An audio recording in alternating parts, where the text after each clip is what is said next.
ময়মনসিংহের ভালুকা উপজেলার ৩ নং ভরাডোবা ইউনিয়নে সংবর্ধনা ও ইফতার দোয়া মাহফিল অনুষ্ঠিত হয়েছে।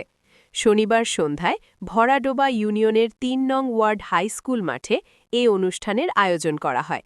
অনুষ্ঠানে সভাপতিত্ব করেন মফিদুল ইসলাম দুলু এবং সঞ্চালনা করেন আব্দুর রহিম আকন্দ।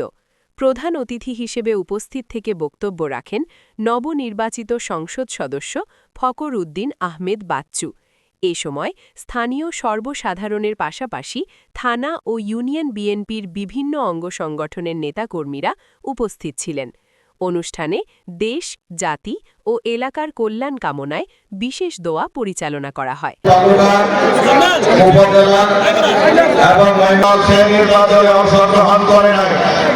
আমরা বিভিন্নভাবে হামলার শিকার হয়েছি, আমরা পুলিশের গুলিবিদ্ধ হয়ে অনেকে আহত হয়েছি।